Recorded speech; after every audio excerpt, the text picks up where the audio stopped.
आपको सच्चा प्यार मिला अभी तक? सच्चा? हमें तो झूठा भी नहीं मिला।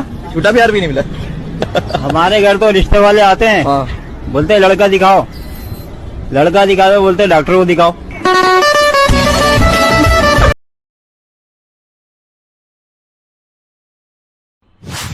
संदीप ने अपनी माँ के कहने पर गांव में शादी कर ली थी। लड़की का नाम था सुनीता।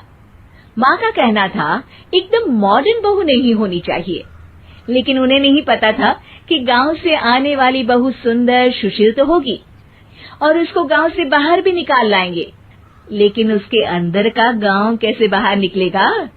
शादी के कुछ दिन बाद, माँ टिफिन तो देना जरा।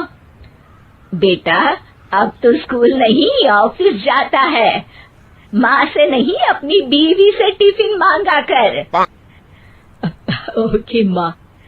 सुनीता टिफिन ले आओ। 1 किलो टिफिन, इसके अंदर पिस्ता डाल दिया है। पिस्ता? पिस्ता क्यों? सास जी ने बोला था ना कि आपको पिस्ता बहुत पसंद है। ओहो, मैंने पिस्ता नहीं पास्ता बोला था, पास्ता। पास्ता? कहीं होता है पास्ता? अरे बेटी तू रहने दे, मैं बना दूंगी। अच्छा किया कि पाव भाजी बनाने का नहीं बोला, वरना किसी के पाव बना देती है। सुनीता को बुरा लगता है, लेकिन उसकी नादान हरकतें कम नहीं होती।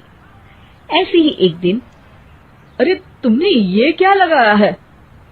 अरे आप वो फूस फूस करके लगाते हैं ना, वही। दियो? का दियो? किसको दियो?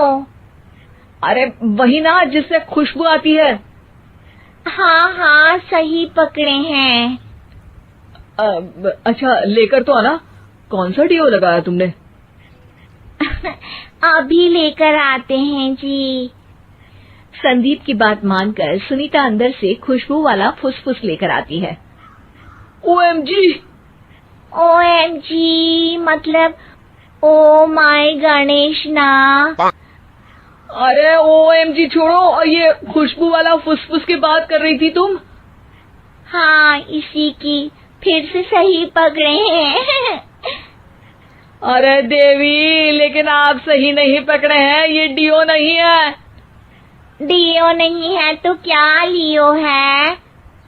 अरे ये रूम फ्रेशनर है, जिसको कमरे में छिड़कते हैं, खुद पर नहीं। कोई बात नहीं, माँ कहती थी आत्मा किराएदार है, शरीर एक किराए का कर्म। हम शरीर पे ये डाल लिए तो क्या फर्क पड़ जाएगा? अरे बहू, ओ बहू, मेरे लिए फल तो ले आ, फिर मैं बाजार जाऊंगी। सुनीता अपनी सास के लिए फल लेकर आती है। अरे बेटा, पपीता, तरबूज और सेब फल ऐसे कैसे खा लूं? काट कर तो ले आ।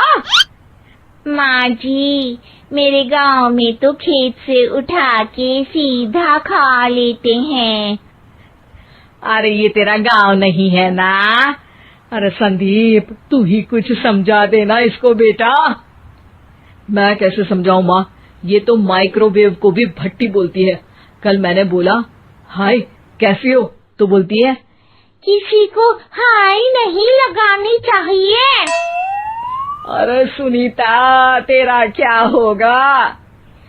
अभी तो कैसे बताऊं माँ जी, अभी हम कुछ करेंगे फिर पता चलेगा क्या होगा, लड़का या लड़की।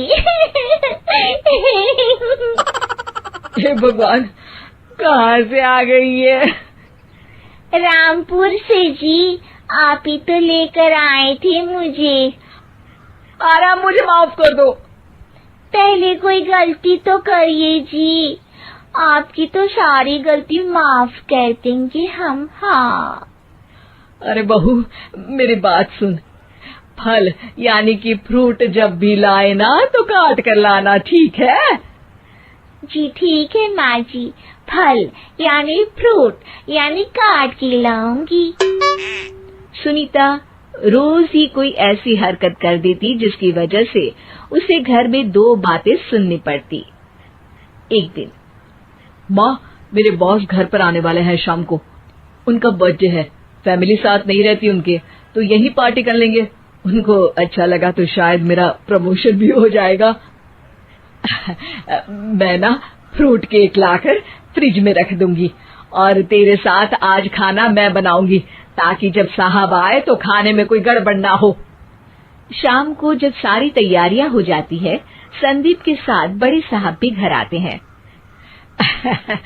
फ्रूट केक तो ले आना बहू, फिर खाना खाएंगे।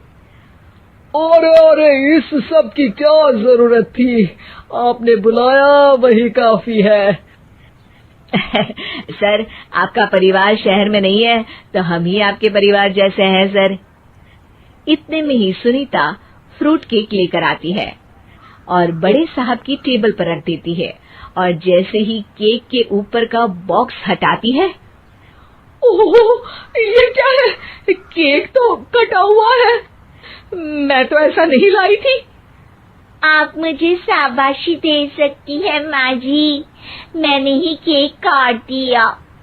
आपने कहा था ना, फल यानी फ्रूट यानी हमेशा काट के लाना, तो फ्रूट केक भी तो फ्रूट ही है ना, तो मैंने पहले ही काट लिया। हूँ ना मैं समझदार। अरे बहू, ये क्या किया? केक हमेशा वही काटता है जिसका जन्मदिन होता है। तुझे एक बात भी समझ नहीं आती, एक नंबर की बेवकूफ है। पूरा माहौल बिगड़ चुका था। संदीप को लगने लगा था कि साहब उसे प्रमोशन तो दूर की बात है, कहीं डिमोशन ना दे दे, लेकिन साहब बीच में ही बोल पड़ते हैं।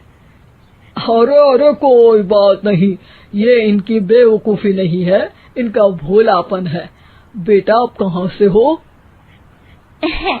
रामपुर गांव से। अरे वाह, गांव से? फिर तो आपके गांव में ताजे फल और सब्जियां मिलते होंगे। हाँ, सही पकड़े हैं।